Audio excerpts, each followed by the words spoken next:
Assalamualaikum warahmatullahi wabarakatuh. Halo semuanya. Perkenalkan, nama saya Muhammad Rizky Mauludin dengan NIM 5305 02 0028. Di sini saya ingin menjelaskan apa sih filsafat politik itu. Filsafat politik adalah suatu upaya untuk membahas hal-hal yang berkaitan dengan politik secara sistematis, logis, bebas, mendalam, serta menyeluruh.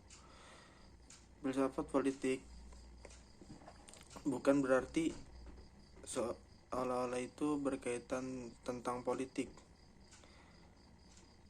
Ada beberapa macam ide-ide di dalam filsafat yang ikut mendorong perubahan politik modern, yaitu ada liberalisme, komunisme, Pancasila, dan lain sebagainya.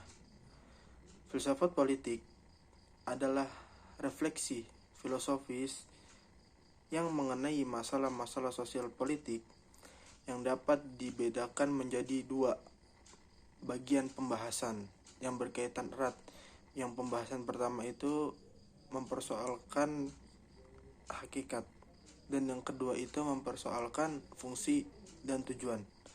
Kan tetapi kenyataannya filsafat politik bukan hanya mempersoalkan hakikat, fungsi, dan tujuan negara, melainkan juga membahas soal keluarga,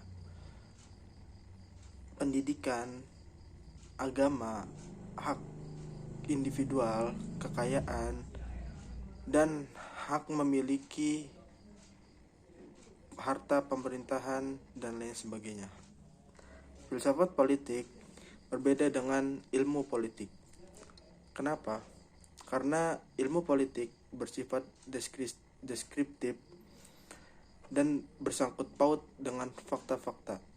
Sedangkan filsafat politik bersifat normatif dan bersangkut paut dengan nilai-nilai yang ada di dalam filsafat politik.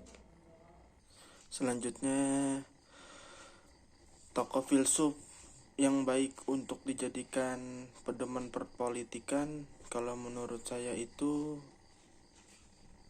tokoh John Locke. Kenapa? Karena di dalam pemikiran John Locke ini terdapat empat hak. Yang pertama itu ada keadaan alamiah dan hak alamiah. Terus yang kedua itu ada kontrak sosial. Yang ketiga itu ada pemerintahan dan politik. Dan yang keempat itu ada revolusi. Yang pertama itu ada keadaan alamiah dan hak-hak alamiah. Keadaan alamiah adalah keadaan yang damai, tenang, dan aman. Kepemilikan pada keadaan hak alamiah bersifat kepemilikan bersama. Ya, kenapa? Karena setiap individu ini menghargai kepemilikan individu yang lainnya dan membantu menjaga hidup dan keberlangsungan kehidupannya. Hak-hak alami mengkristalkan pada tiga hal. Yang pertama itu ada kehidupan, kebebasan, dan kepemilikan. Secara individu, hak alami mempunyai tiga hal yang ada di atas. Hak alami ini tetap dibatasi dengan keadaan alamiah atau hak individu lainnya. Dan yang kedua itu ada kontrak sosial. Kontrak sosial merupakan sebuah hubungan antara rakyat dan penguasa. Kontrak sosial harus terjadi di antara dua belah pihak dan dilakukan oleh keduanya. Rakyat tidak perlu melepaskan hak-hak alami dalam kontrak sosial karena hak alami individu dibatasi oleh hak alami individu lainnya. Dalam kontrak sosial, hak atau suara mayoritas merupakan dasar dan prinsip yang harus dijalankan dalam pemerintahan. Sedangkan suara yang minoritas harus menyesuaikan kepada suara hak yang mayoritas. Kedaulatan merupakan hak mayoritas yang dimiliki oleh rakyat. Dan yang ketiga itu ada pemerintahan atau politik.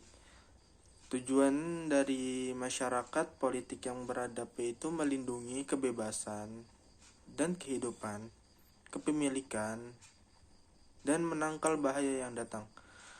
Kekuasaan terdapat dari tiga. Yang pertama itu ada legislatif, eksekutif, dan federatif. Kekuasaan legislatif adalah kekuasaan yang paling tertinggi, yaitu merupakan perwakilan dari rakyat. Sedangkan kekuasaan eksekutif merupakan kekuasaan untuk melaksanakan undang-undang. Dan yang ketiga, kekuasaan federatif adalah perwakilan dari kota-kota atau distrik-distrik yang lainnya. Dan yang keempat itu ada revolusi. John Locke mengkritik, berpendapat bahwa yang tidak membolehkan adanya revolusi. Pendapat yang mengatakan kekuasaan di dalam dapat dari Tuhan atau kepada kerajaan. John Locke melihat adanya kontrak sosial, maka hubungan penguasa dan rakyat harus dilaksanakan bersama dan saling menghormati. Penguasa merupakan manifestasi rakyat, harus bekerja demi rakyat yang baik. Jika penguasa tidak menjalani kewajiban, maka boleh dilakukan revolusi untuk melawan tirani. Revolusi merupakan bentuk perlawanan terhadap tirani demi mewujudkan masyarakat yang terbaik. Sekian penjelasan dari saya tentang filsafat politik. Kurang lebihnya mohon maaf. Wallahu muwaffiq ila aqwamit thoriq. Assalamualaikum warahmatullahi taala wabarakatuh.